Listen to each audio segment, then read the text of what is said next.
This is a journal I'm going to start on my purchase of a brand new Nissan Versa. It is 2024. Here's some pictures of it. It's a beautiful color blue.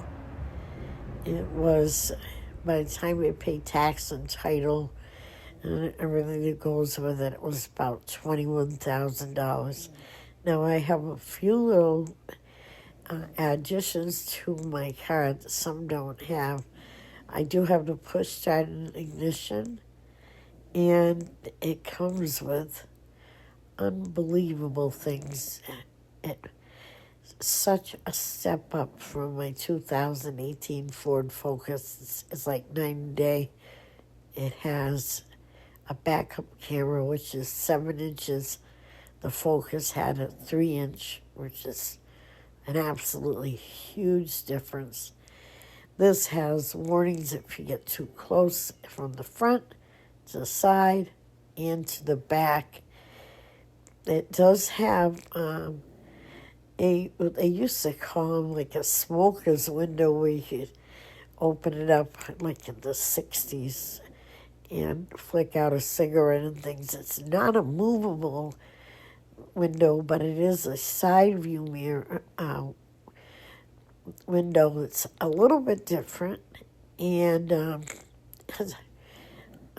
there's a couple of things I can tell you now. I've had it for a couple of days.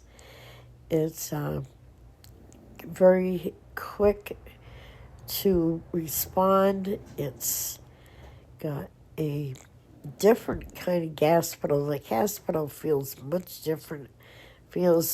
Reminds me of a gas pedal from the old Volkswagen Beetles from the early 60s, 70s that I had. I didn't own one, but they were popular with my age group. We were hippies and things.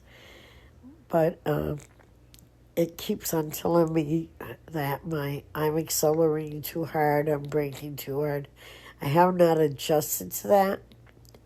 Now, I took it up a rather steep hill, a very steep hill, in mud today, and it had been raining, and it was a dirt road, and it was the outback of Leverett, Massachusetts, and if anybody knows anything about that, there are roads that are pretty bad. And she went up it like a champion. She just didn't stall, didn't spin, didn't do anything. Went up, down the hill, had no problem. So far, I'm going to give it a good, strong, A. It does have a couple of things that I'm not really happy with. If you put the door lock on or the window lock on, you can't even roll down the driver's side door. You can't do it from the passenger side.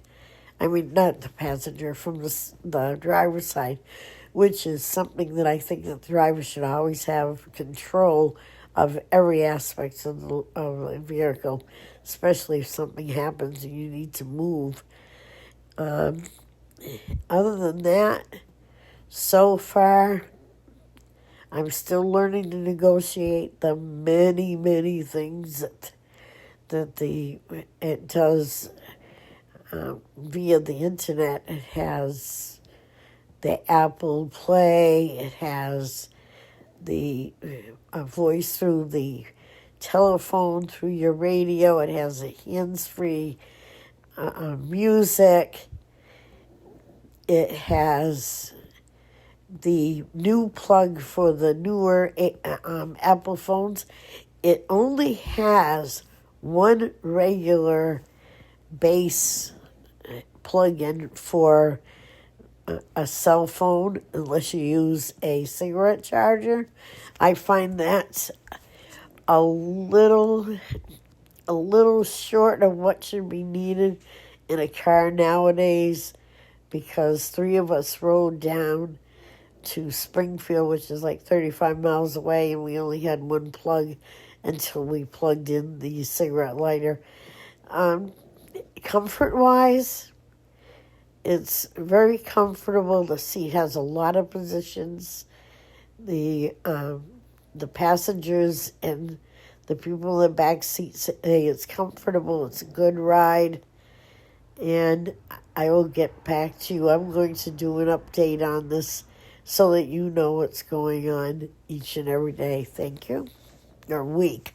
Not week, not daily, but once every week or so. I'll let you know how it's handling and how it is holding up.